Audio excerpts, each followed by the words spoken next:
I'm your host, Sarah Baus, and welcome to Attainable Podcast.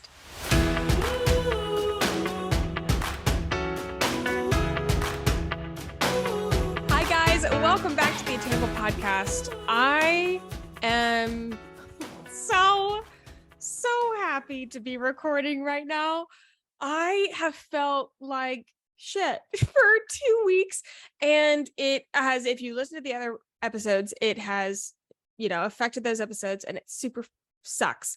And now I'm back. I'm not a coughing mess, and it makes me really happy because honestly, like being sick, and then I've just felt very, if you're watching the Spotify, so sorry about my hair. I'm trying to just figure out where my life is in terms of my part.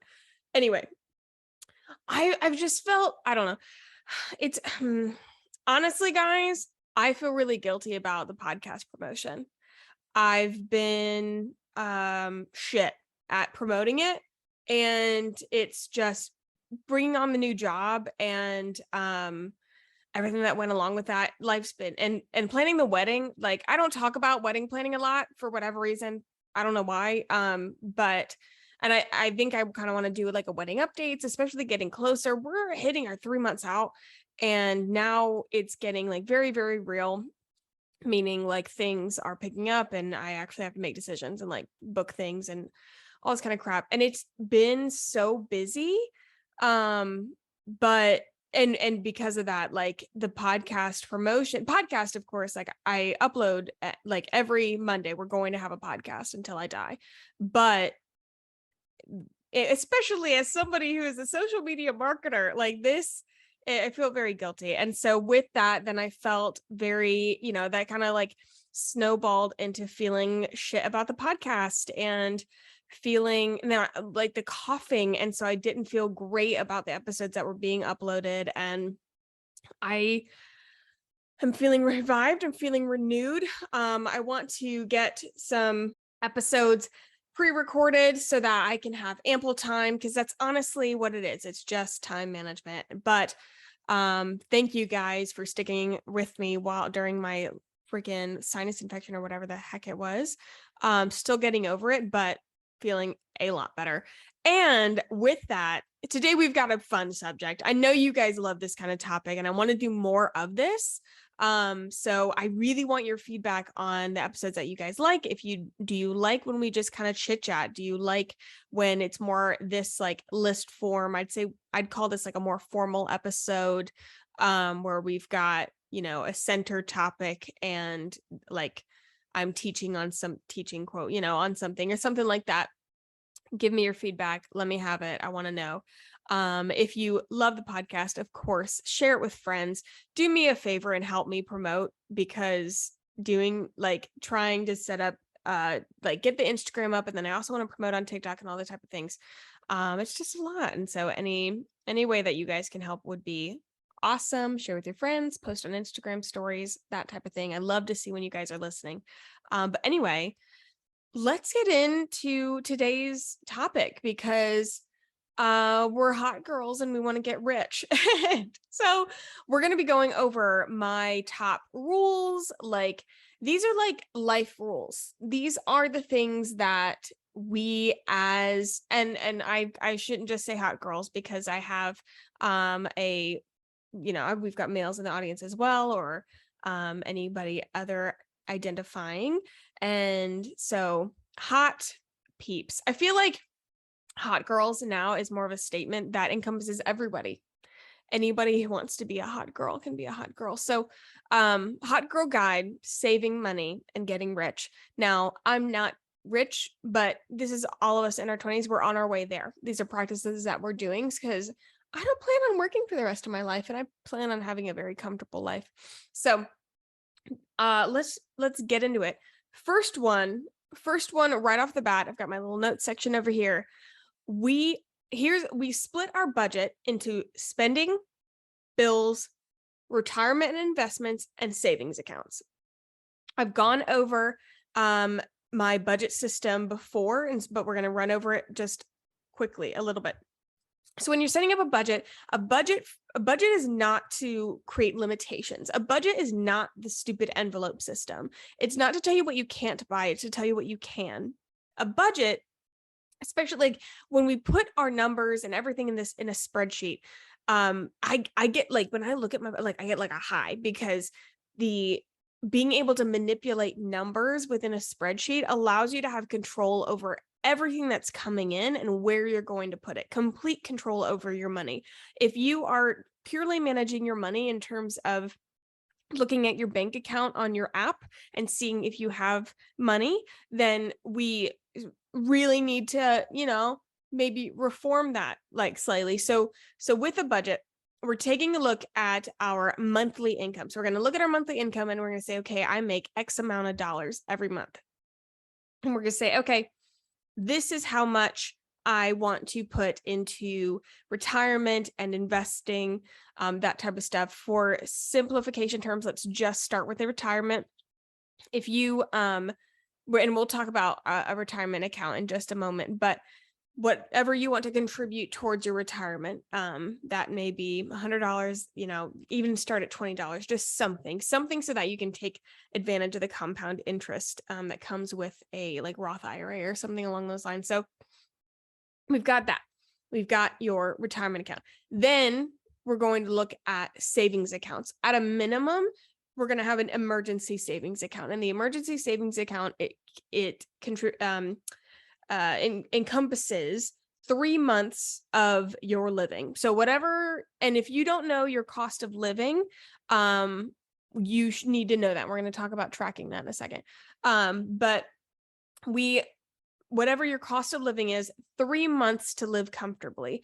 Everybody needs an emergency account. And really, I would not say to look at anything until you have an emergency account, because it's kind of like putting your mask on, like your oxygen mask on before you help others. Like you need to have that safety net in order to move comfortably into something else like investing or anything like that. So we say, okay, I make $4,000 a month. I'm going to put $500 away in my retirement every month. I'm going to, put $250 away in my emergency account. And also with an emergency account, guys, remember, once it hits that 3-month mark, like there's no reason to keep depositing into an emergency account. You have what you need, and then you just kind of keep it there. Okay. It just kind of sits as a nest egg, and you keep that unless you need to deplete into it. There's no reason to deposit into it anymore. So we've got that going into retirement.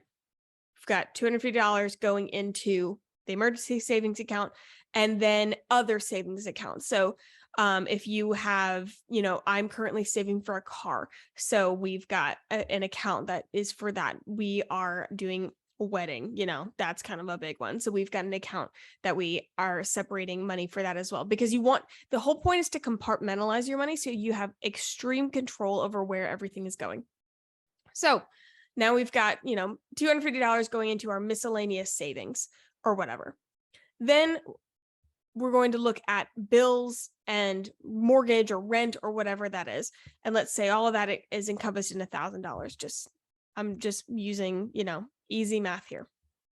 So we've now put $1,000 in retirement, savings account, and savings accounts. And now we've got $1,000 that's going to be going towards our rent, our bills, our livelihood, that type of thing. Your minimum livables, your rent, your utilities, all that type of stuff, any bills that you're paying, that goes in there. Then the rest of that is this spending category. That's what you have to work with. And that is for the rest of the month. That's what you can spend on whatever you want. And because you took care of the other items, you no longer have to feel any of that insecurity or worry on when something comes up. Like, are you going to have the money? That money is already allotted to where you need it to be. So that's rule number 1. We split our budget into spending, retirement and savings, bills, and savings accounts.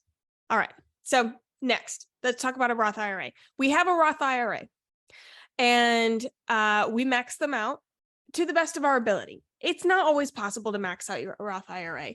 But if you can, that's kind of the goal.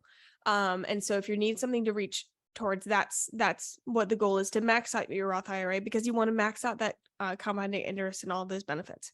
Now, if you aren't familiar with a Roth IRA is a tax advantage, like retirement savings or retirement kind of investing. Okay. Tax advantage means that you are paying taxes on the money that goes into it. Therefore, when you go to take money out, you aren't going to be paying taxes on that money when you take it out. It's going to be, quote, free money.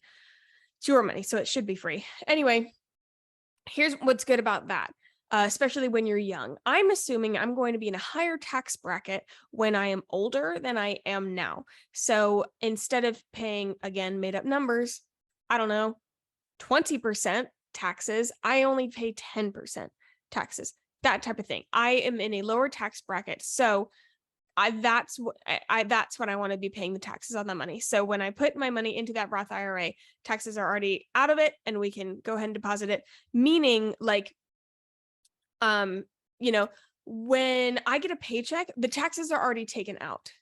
With a 401k, that is when the taxes are not taken out. So with a 401k, when you get a paycheck, before they take taxes out, that's when they deposit into that 401k. So that's the alternative. But here's the thing with a Roth IRA, anybody can have one, and you should have one, because you don't need a full-time job or a job with benefits in order to have one. I think everybody should have a Roth IRA. I would have both. Currently, I now have a job with benefits, and so I will also have a 401k. And so that's just another piece of my portfolio. But I always say, have a Roth IRA. Hot girls have a Roth IRA. Okay, people? And you want to start saving for retirement early, because we don't want to work for the rest of our lives. Hot girls just don't do that. So that's rule number 2. I've gone into in depth about Roth IRAs. If you go into the podcast episodes and you search Roth IRA, I've talked in length about them if you want to learn more about them. Number 3, this goes along with the budget. So we are cognizant of our purchases and what we purchase every month. This goes into that monthly tracking. If you don't track your purchases every month, at least do 1 month. You find a budget system that works well for you. Every single purchase I make is tracked in my budget. It's what I highly recommend, so that you can keep a solid, finger on the pulse of what's going on.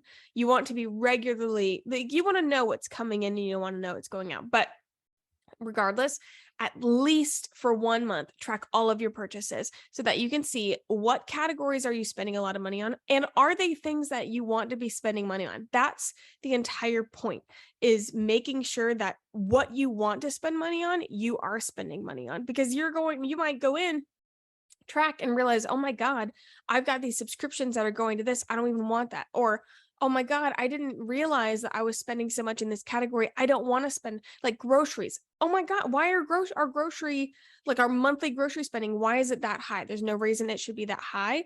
I'm going to adjust that. The good thing about that is, because you don't want to spend money there, it means once you adjust that, you can move that money elsewhere. You want to always have a choice in how your money is being spent. So when we're looking at a budget, it's not meant to be something that is limiting. It's meant to be something where you can control and where your money is going, and have as much choice as possible on, is my money going somewhere where I actually want it to go? Number 4, we have Credit Karma. I will shout from the heavens. This is not sponsored. If Credit Karma wants to do a partnership, I would fall on the floor and die. That would be the best partnership, really, I think that I could be set up with, besides the laundry soap. Credit Karma is fantastic, and it is free. If you don't have Credit Karma, I want you to go on your phone now. I want you to download the app, and I want you to sign up. Here's why. You want to have track of your credit score. You should know what your credit score is. And if your credit score is low, that should be a goal of yours to increase that credit score via, maybe your car payment or a credit card or something like that. But the most important thing about Credit Karma that I find is that it pulls anything under your name. If there is something, a credit card, a loan, something that you don't know about, Credit Karma will pull it. How do I know this? Because I had a whole loan, a student loan. Now, I had a full ride to Columbia College, not a brag. That's just a fact that is important to this story, because you'd say, Sarah, why do you have a loan if you had full? That is a fantastic question. We had some issues in the financial aid department at Columbia College for a bit. And I was not aware my freshman year, I was signed up for a student loan by my financial aid advisor, without my authorization. And I had no idea. Thankfully, it was $1,000, which is still a fuck ton of money. Excuse you. But I caught it, and I caught it right after graduation. Otherwise, I would have no idea. And I would have not been paying that because I didn't know it existed. And I probably would have gone into debt collection. My credit score would have tanked. That would have affected me getting an apartment. That would have affected me getting a car. That would have affected me getting a home. Like, I had no idea. And that's not the only time that this had happened. So that was a student loan. Later, I found a credit card that was under my name for American Eagle. I was like, what is that? Talked to my mom. She had American Eagle credit card like a long time ago. It wasn't in use, but it was affecting my credit score. I was like, what is that? And she had made me an authorized user on it. Not like an owner on that credit card, just somebody who was authorized to use that credit card because at the time, like, if she gave it to me for emergencies. Well, somehow that then went under my credit report. And she was like, and I was like, I don't want that under my credit card. It's not even my credit card. I didn't even have it anymore. So I'm like, whatever you do cannot affect my credit score. So she canceled it because she didn't use it anyway. I had no idea. If download Credit Karma, it informs you so much on what you're doing. And especially if you have a credit card, you need to know where that credit score, if you have any type of loans, if you have gone to college, if you talk to a financial aid person, you need Credit Karma because you want to track what is happening under your name. You want to track all of that. Hot girls have Credit Karma and they check it frequently because they want to feel good about themselves. So they look at their credit score and you just feel peachy. Next, we have a credit card. Hot girls have credit cards. And if you're scared of having a credit card, let's just have a little chit chat for a second. When I say hot girls have a credit card, I'm not condoning irresponsible spending. I think it is incredibly important for everybody to have a credit card because credit cards are a phenomenal financial tool when used properly and when you are educated accordingly. For those of you who don't have a credit card, or are a bit scared of credit cards or anything like that, let's just give a brief overview of how a credit card works. Credit card is not free money. And I feel like that's a really blanket statement, or I'll say a really obvious statement that it's not free money, but a lot of people get into credit card trouble and it's really just a lack of understanding of how credit cards work. So we're just going to go over it for a second. Now, if you get a credit card, your life's not going to go in shambles. And if you never swipe that card, it cannot hurt you. So just for those of you who are scared, like at first I was like, I'm not going to get a credit card. Those are bad. They put people in debt, blah, blah. No. People put people in debt. They unintentionally usually misuse the credit cards when in fact it can be a really good tool for you to save money, for you to increase your credit score and gain points and use the benefits of that credit card to your advantage. So a credit card, when you're given a credit card and say that it has a credit line of $5,000, that means that you have $5,000 before the credit card company says, hey, you can't spend money anymore. That's not free money. That is a almost like an advance. So they're saying, we'll give you $5,000, but like you have to pay it back.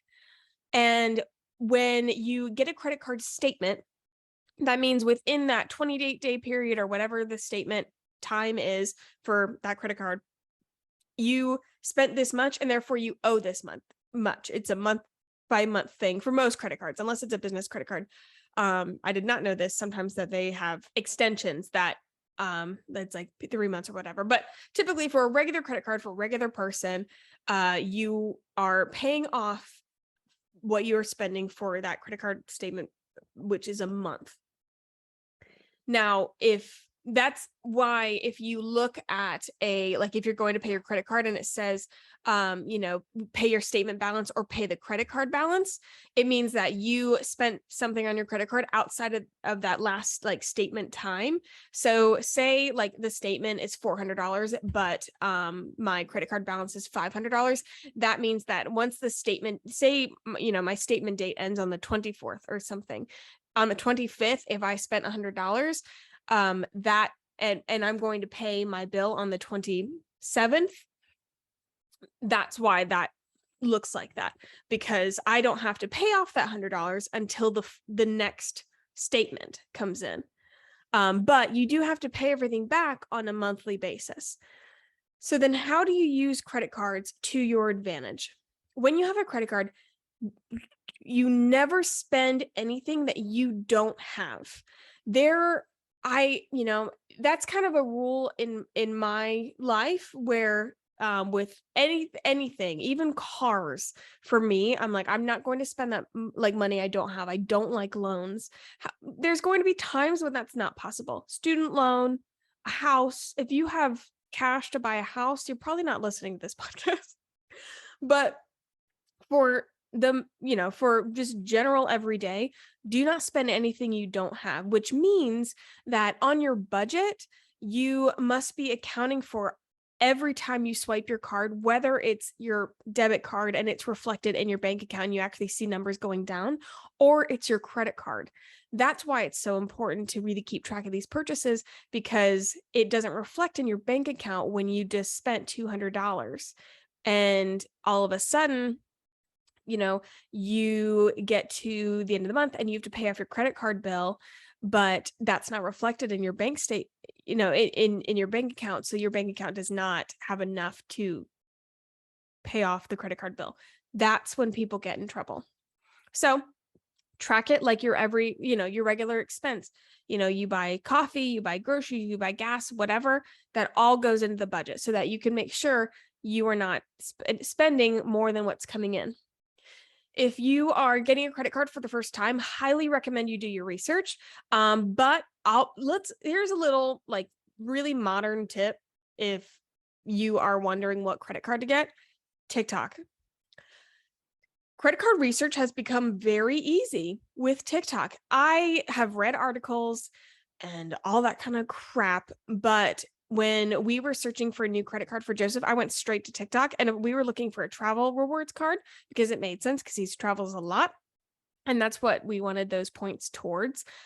So we looked at the best travel rewards card, and I went through a bunch of TikToks. They gave me very short snippets of information. And then I was able to kind of move forward with like 2 options I was looking at. And then I could go research them and make the decision on my own. When you're going on the internet and you're just on Google, it's way too broad and it's hard to know what to choose. Now, if you're getting your first credit card and you're relatively you're quite young, like I got my first credit card at 18, I think. And I just got my regular bank credit card. Pretty much all banks have some sort of starter card that they have for like students or somebody who does not have a credit score yet. Because if you go to American Airlines and try to buy, get on their credit card or something, they're going to say no because you have no credit history. And you're like, what the heck? I'm trying to build a credit history. Why won't you give it? It is backwards. However, that's what starter cards are for. My first card was a Bank of America, cash rewards card. Didn't do much, but it was good to put it in practice. And the best way to start off with a credit card, if you are just trying to build like your credit card behavior, is to have a certain thing that you buy with that credit card and nothing else, so that you can get into practice of tracking those payments and paying it off without it becoming overwhelming. My first credit card was only for gas. So I only used it for gas. And that way it was just much easier to manage. And I could then learn my spending habits. I could learn how I behaviorally like handled a credit card, and then was kind of able to grow into, okay, now I'm going to expand that to groceries. I'm going to expand it, whatever. Now my system, nothing doesn't go through my credit card, because my credit card I use as my debit card. On my budget, I track all my credit card purchases, everything like that. I pay everything off. I usually pay things off like almost like every 2 weeks, just because I don't want to deal with the accumulation. But I use that as my debit card because I want to get points on everything. So once you get comfortable with that, that's when you can start using a credit card to your advantage for points or cash back or whatever that may be. For instance, our honeymoon, I'm hoping if all the points work out, like both of us will be able to fly to Thailand just on travel rewards points. That's thousands of dollars saved because we use our credit card for everything. Especially big purchases. If we can run anything through our credit card, we do, because we know we're not making a purchase if we don't have the money, and we will get the points for that purchase. Now, it'd be great if we could run mortgage or rent through credit cards, but typically rent companies or mortgage, they charge a fee, and it's usually pretty heavy, like 30%. We have looked at it, if it was worth paying that 30% for the points advantage. It wasn't for us. Definitely check your own policies, but like bills, that's the easiest thing to run through a credit card because it's every month, and you can just kind of, it's on its cycle, and you can be automatically getting those points every month. I have gone through, these credit card, I don't know, this credit card soapbox I've stood on a lot. I have shouted from the heavens shouted to the heavens, from the heavens, to the heavens.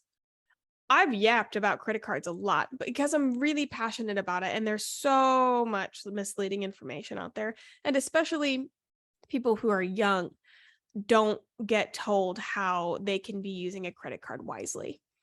So if you don't have a credit card, go get a credit card. No, I will not tell you what credit card you should get because every single person is different, but I will tell you what credit cards we have if you want like a starting point. So started with the Bank of America Cash Rewards card. I moved to an American Airlines card that's what I use currently. However, I'm looking to move into a Cash Rewards card, and so I'll keep you guys updated if I do that. Joseph has a Chase Sapphire Reserve. That is a pretty elite card that also has an annual fee. Don't get a credit card with an annual fee until, like, for your first credit card or anything like that, until you are in the regular practice of using your credit card and using the points and that kind of stuff. Both of us now, the American Airlines card and his Chase card, have annual fees, but we use them so much that the points outweigh that, or in the savings outweigh that by a lot.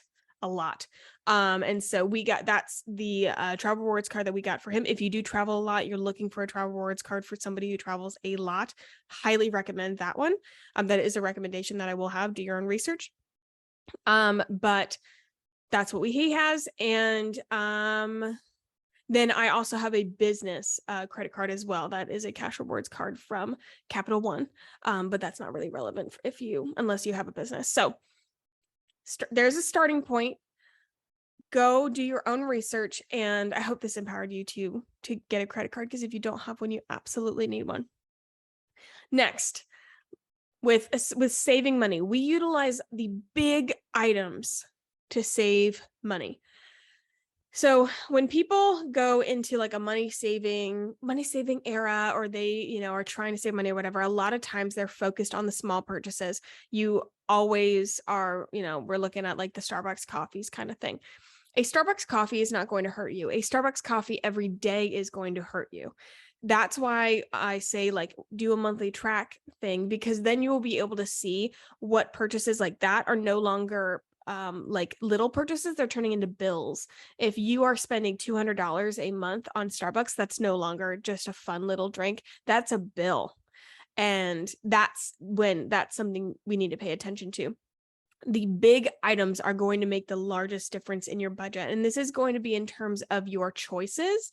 Some things you can't help right now, but in the future, or some things you adjust in terms of your bills and utilities and that kind of stuff. So when I say big things, I'm talking about rent, mortgage, car payment, grocery bills. Like that is a regular monthly purchase, or any large amount of money that is going out per month. That's what we pay attention to, because that's going to have a much bigger impact. It's kind of like focused efforts rather than doing these like spread all like, don't go to Target as much or whatever. Like that may save us like 20, 30, 40 bucks. But by looking at our bills, we could save hundreds. So that means when you're looking at, places to live, when you're looking at if you're going to buy a home, like we could have bought a bigger home. We could have bought a nicer home, but we knew, one, we didn't need it. And we had a specific budget that we wanted to stick in that kept our monthly spending low in terms of the mortgage, and something that we were comfortable with. That is the starting point of living below your means. So just because you can't afford it doesn't mean you should buy it. Same thing, like when you get a promotion, just because you can spend more money doesn't mean you should. If you are extremely happy and living your best in a certain spending bracket and you get a 10% raise, I would take some for yourself, because it's always good to, have that boost, like you earn that, but utilize that new salary or new, paycheck for your investments and that kind of stuff. So anyway, that kind of went on a tangent, but we made sure that the monthly payments of our mortgage, or say you're looking at an apartment, your rent is not going to be something that's going to take up so much of your budget that then you kind of no longer have a large amount of choice in where your money goes, because you're having to do this gigantic bill. This is going to depend on your area, of course, there's always nuances, but that is a big area that you can pay attention to save money. Same with your car payment. So I need a new car pretty badly. But I cannot stand the idea of a car payment unless my car goes out before I save all the cash. I'm not doing it. So I want to pay cash for my car, because I don't want to be paying interest or have that monthly whatever amount of $100 going out. It's just not every single month for however long. I can't do it. That's going to be $200, $300, $400, $500 every month that's going out, that I no longer have a choice on how to spend that. So a car, even what car you're choosing, looking at groceries. If you watch my TikTok, how weird I am about I plan our groceries accordingly. And it's not because one, I find it fun, but it's because I don't want to spend all my money on groceries. That's boring. I want to buy what I want to, I want to have fun. I want to have fun with my life. I want to be able to, for me, fun, involves my investments, or, maybe I want to buy clothes or whatever, but I want to loosen up as much of that as possible to be able to be in my spending bucket of my budget, because if it's in my spending, then I get that choice. If it's going out in bills, I no longer have that choice. It's just something that's kind of being taken every month. But the point is, utilize the big things. This is really another way to say live below your means, so that you have as much choice with your money as possible. When I figured out that you don't have to follow the masses or get the biggest house or whatever, you get to choose, where these bills go and how much sort of that you are spending with these. And when you do that, it felt like I was like a hack that I love the word hack, man. Like everything I do feels like a hack. Anyway, it felt like I was hacking the system where I was then able to say, oh, if I keep my living expenses low, I have more money to do like use for myself, both in the present and the future, meaning my investments. And that means I will spend less time working and I can become financially independent faster. You see what I mean? Don't go to Starbucks every day, but also don't think skipping Starbucks for one day is like going to Starbucks one day isn't going to kill you. Getting a house that you can't afford is going to kill you. Getting a apartment where the rent is stretching your budget, that's what's going to hurt. You know what I mean? That's going to have more long-term effects. So, we utilize the big items for money saving because sometimes we want our Starbucks drinks, you know what I mean? And finally, we budget to live our dream life, not to limit the life that we live. Budgets are not, I said this like several times throughout this entire episode, budgets are not meant to be limiting. Budgets are meant to tell you what you can spend your money on. Budgets allow you to manipulate where your money is going so you have complete control, so your hand is on it, so you know where things are going and you can say no or yes, or I'm going to move money from here to here. And it also allows you to say, hey, if I want to retire at this age, then I need this amount of money in my savings in order for the compounding interest to cover my living. Go listen to the financial independence episode if you haven't, because we go deep into calculating how to become financially independent and what your number is.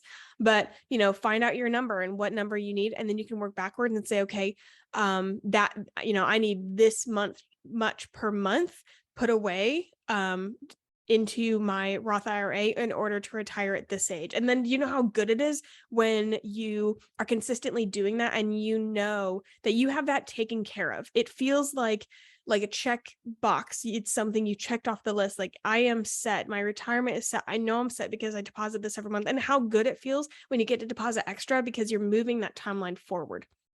Every time you do that, you're saying, okay, sooner is when I can become financially independent. All of this goes towards that. Do you see like how it makes me so, it makes me giddy. Like, I get so excited and at the idea of manipulating my own money, but everybody can do it. And if you are willing to take some time to and take a look and take ownership, like, you have choice. You can do whatever you want. And I think that people get into cycles and we just kind of go through day to day and we get stuck in these rhythms or seeing what other people are doing or whatever. And we don't stop to take a moment and think and say, hey, I can tweak a few different things and make life a little better, make life a little easier, make it so I'm not working until I'm 65. Like, hard pass, dude. You know what I mean? I love doing these money episodes. And I know you guys love them too. These are some of the most popular episodes that we do. And so I am so super excited I feel like I'm back. I feel like it's like a new age or something. It just feels good. I feel like the past episodes have been a little lackluster and I hope that you guys didn't feel that way. I hope you enjoyed them. I put everything I have into each episode, but I have not been feeling great. And so it just feels good to be back in myself and like we're back into the party. You know what I mean? If you enjoyed this episode, please, of course, share it with your friends, share it on social media, do all the things. Make sure that you review on Apple Podcasts and on Spotify as well. On Apple Podcasts, you can write a review. So let us know what you think of the podcast, how much you love it and all that type of stuff. And then on Spotify, I think you just do like the rating. So give us 5 stars. That would be so super nice. And that does help the show grow. And so that's just amazing. And yeah, I love you guys so much. Thank you so much for sticking with me. Thank you so much for being here. Thank you so much for sharing. Give me any feedback that you have. And because we're entering a new era. We're turning a page no more sick Sarah. And it's, good things are coming, good things on the horizon. And I almost didn't mention, wait, do I have my dates right? Guys, next week is the 100th episode. Next week is the 100th episode of Attainable Podcast. Can you believe that? Like, what's happening? I don't even know. I'm super excited. So we'll have a very fun special episode for that one. I think we might be doing another like fun tipsy Q&A with Joseph, maybe, because you guys love those. And we just, it's going to be a party episode. So wherever you are, be prepared. It'll be a celebratory time. But anyway, I love you guys so much. And I will see you guys next time. Bye.